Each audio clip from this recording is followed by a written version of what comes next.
Hello and welcome to the show. Thank you so much for being here this week, and I hope that you are now into full swing of summer with the kids out of school and all of the summertime festivities starting up here. I know that I was off last week. That's why we had a replay and got the opportunity to just spend some time up here in the Colorado mountains, unwinding and rejuvenating and re-energizing. So that was great. It's an awesome time of year. So I hope that you're able to just take advantage of that a little bit.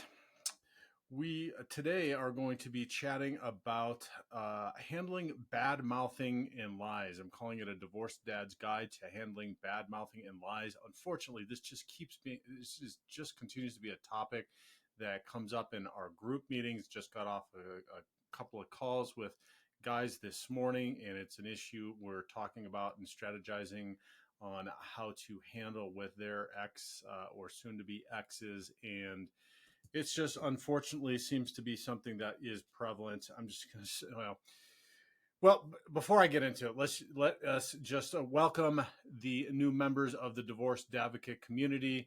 That is Eric, Jim, Jeff, John, Sergio, and Aaron. If you are not part of the community yet, check out the website at thedivorcedadvocate.com. There are resources for you wherever you're at in your divorce and at whatever level of investment you want to make. There are free resources that are there. There are some paid resources under the membership site, which includes some of the membership meetings, the group meetings that I talk of frequently, as well as some member podcasts and some member blogs. The app as well, which has got over 50 learning opportunities on it, is part of that membership as well. And then there's also some individual coaching if that's something that speaks to you. I highly recommend, and I personally think, and not just because I am the coach, but because I wish I had somebody sorting through things with me during my divorce, that coaching is invaluable and probably would have saved me a ton of money. Considering the past 11 years since post-divorce, if I had gone about things maybe a little bit differently during the divorce. But anyway, check it out. Also, there's the divorce quiz, which is a great opportunity to gauge where you're at in your divorce compared to others who have gone through a divorce. It'll give you some immediate results and also give you an opportunity to sit with me and discuss that and go through it and chat about your divorce. So check it all out at thedivorcedadvocate.com. Okay, so handling bad mouthing and lies. First, I just want to say that if your ex or soon to be ex is doing anything like this, it is a significant sign that they've got some significant mental emotional issues going on. And I'll just also say, fellas, if this is something that you're doing, stop it. Just stop it right now. First and foremost, your children identify themselves with each parent. So it doesn't matter how egregious anybody's actions are, they still identify themselves. So they take part of who they are and their personality from each of their parents. So literally, if you're bad mouthing your ex, you are bad mouthing your children. It's just no different than if you are telling them that they're dumb or they're stupid or anything like that, if you're saying that about their mother. So don't do it. Now, if it is happening to you, parental alienation it's a distressing experience. And, when we're divorced dads and we're looking forward to our parenting time, discovering that our children have been exposed to negative comments, lies, or alienation or alienating behavior from our ex is really heartbreaking. I know the first times that I heard it, it just made my heart sink to have my daughters come and ask me those questions. So, however, it's crucial to handle these situations with care and a strategic approach. And that's in order to maintain a healthy relationship with your child. That is the ultimate goal, is to maintain that healthy relationship. So here's some practical tips to help you navigate these challenging waters. Before we get into the tips, though, let me help you understand what parental alienation is.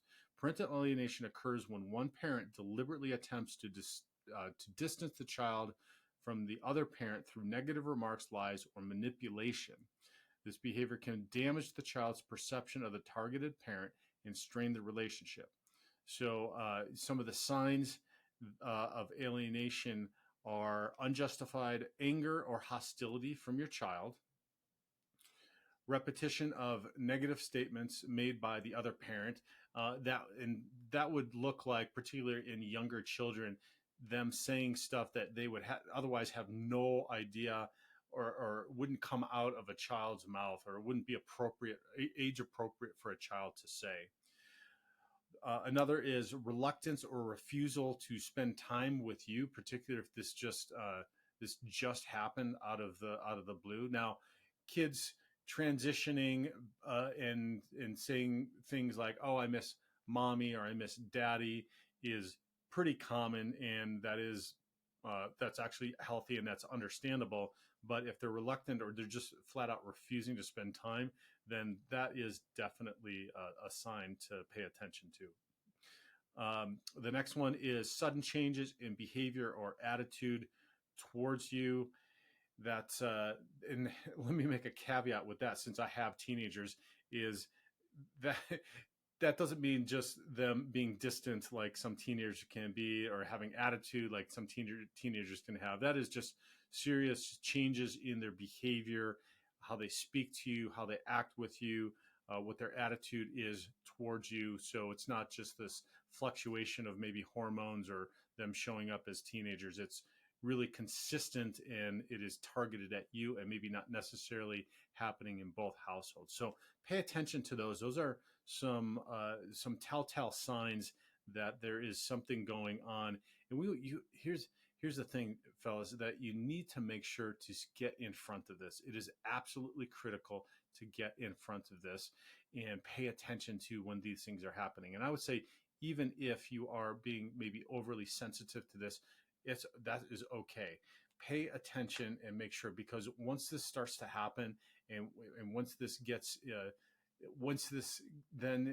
gets ingrained in the kiddos' heads, then this becomes very difficult and challenging to start to unravel and to mitigate. So if you can mitigate it upfront as much as possible, and not have to unravel it on the back end, then that is going to be the best case scenario. So paying attention to this is absolutely critical.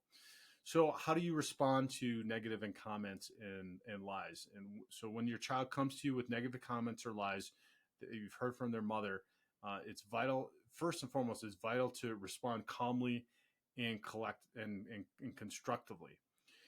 Your reaction can either diffuse the situation or escalate it. So here are a few ways four ways that you can do that calmly and constructively. The first is to stay calm and composed.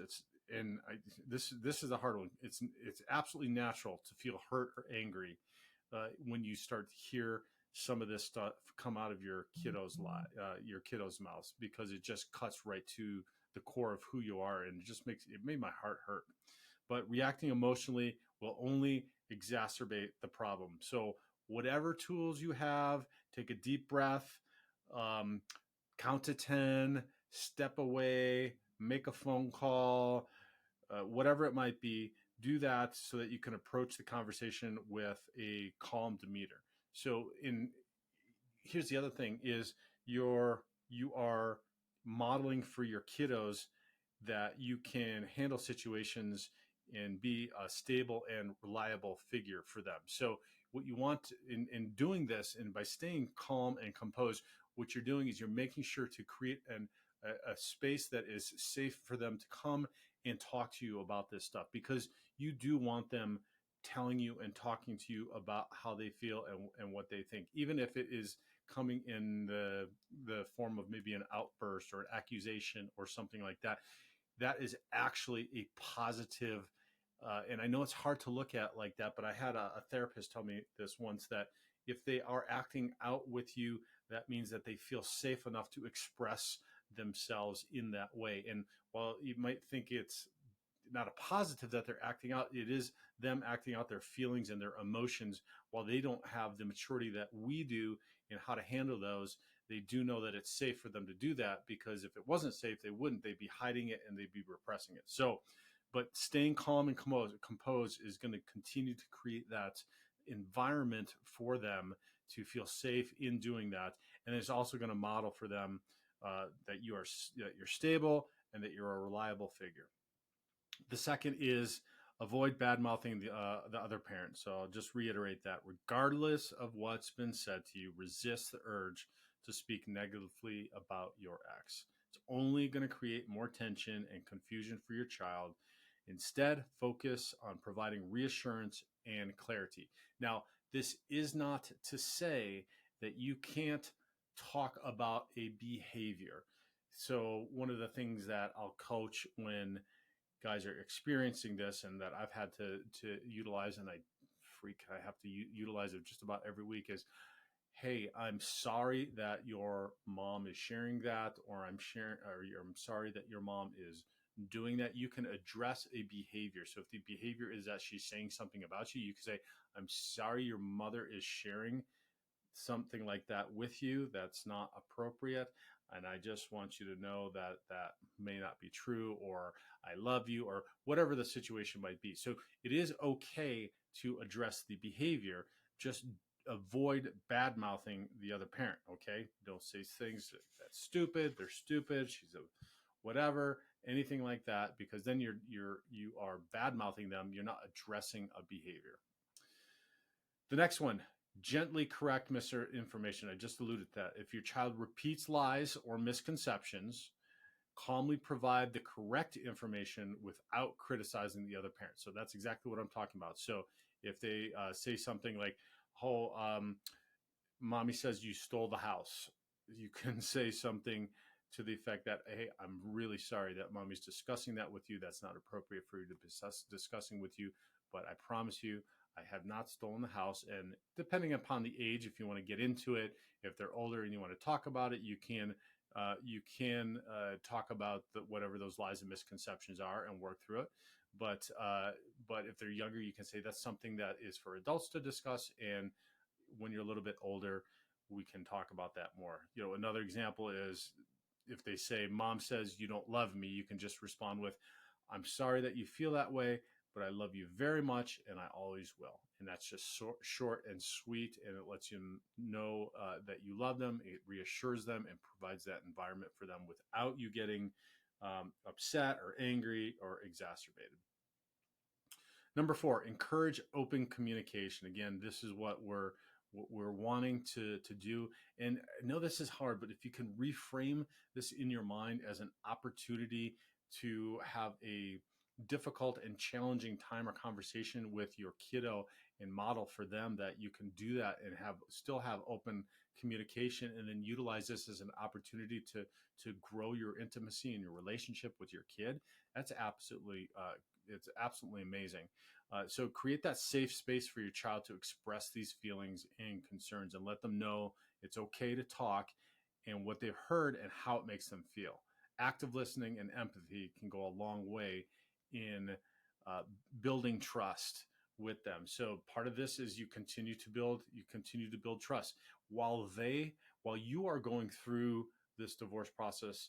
Also, they are going through this divorce process as well, in their own specific way, from a child's perspective. So that trust component is really hard. It's an uncertain time. That uncertainty that we feel as parents and as a spouse or an ex-spouse during this time. Imagine children who have little to no control over the situation at all and can only rely on their parents for what's happening or the information, have less control. So it's even more chaotic and stressful and difficult for them. So try to keep that in your perspective, that maybe there is even some rebuilding of trust that will have to happen with them, because now that they're in separate households, it's difficult, and they're trying to make it make sense for them in their own minds. So there might be a little bit of a trust component that needs to be rebuilt, or just continue to build upon. Okay, so on that note, let's talk about building a stronger relationship, countering parental alienation It's not just about addressing the negative behavior, but it's also about fostering a positive, healthy relationship with your child. So let's talk about how you can do that, because this is just the next. This is basically the.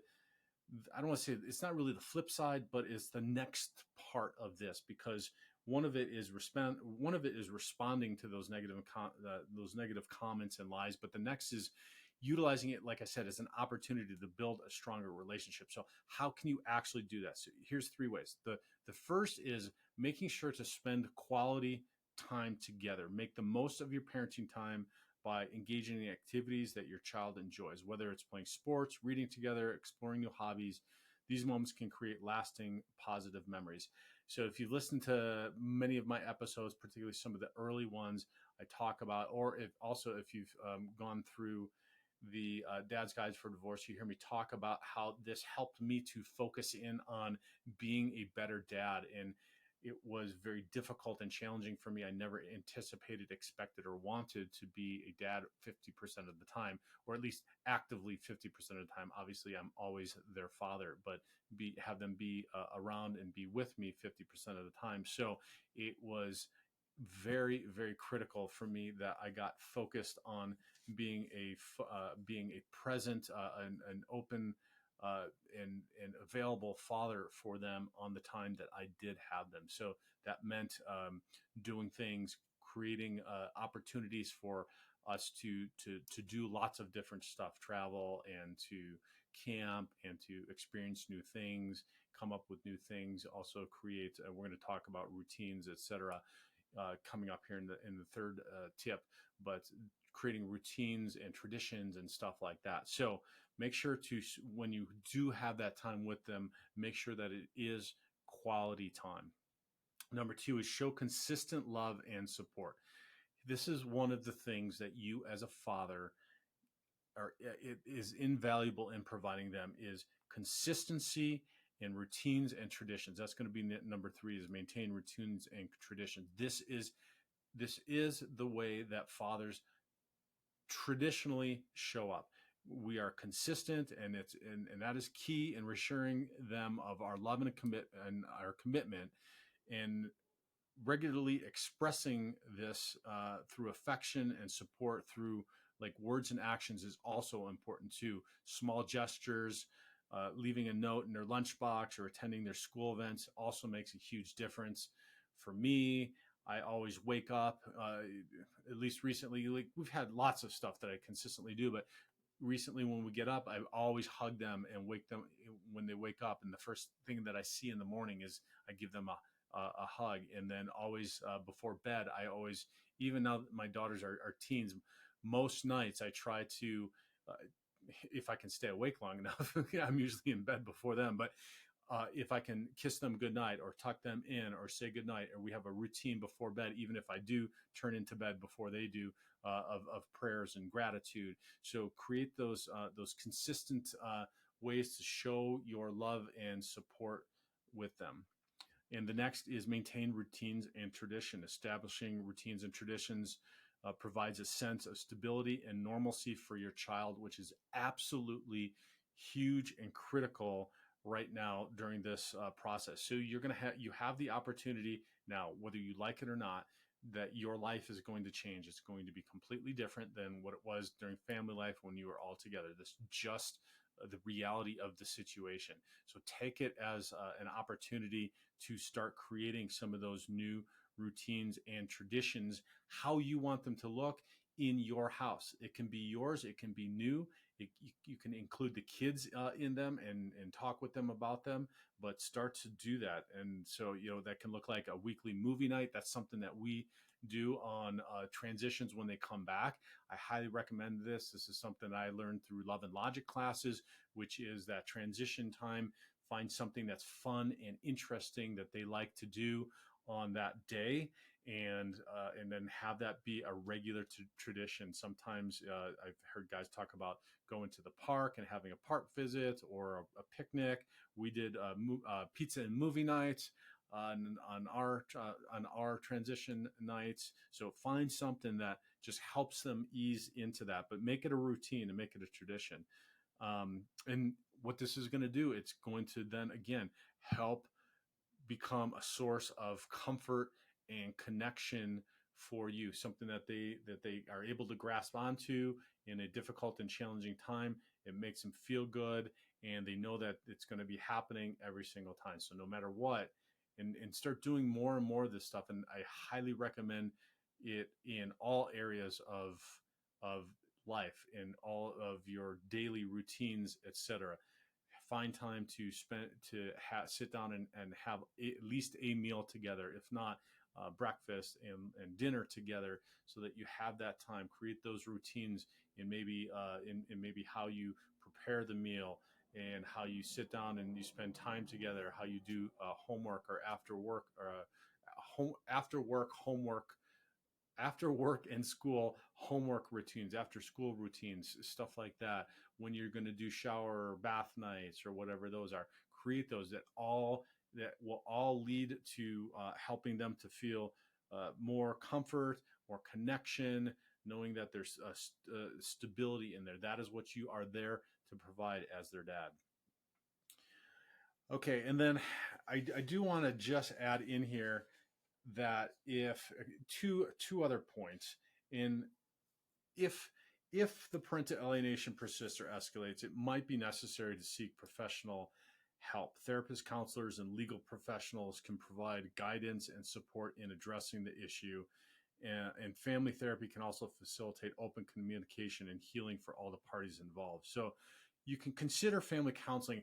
I just would say be very careful with family counseling and counseling in and around these situations. It is very nuanced, and it is difficult sometimes for therapists to identify and understand what might be happening, which can then actually exacerbate the problem and make things difficult and more challenging for you. So, if you do consider family counseling, make sure that you vet this counselor. And the guys, we just talked about this on a group call not long ago, but how to vet the counselor, how to ask them about situations about fatherhood and their beliefs in masculinity, et cetera, because we're facing some challenging times with therapy and what the modern therapeutic environment looks like for men and for dads. So I just caution you in doing that. I highly recommend therapy and counseling for everybody and anybody.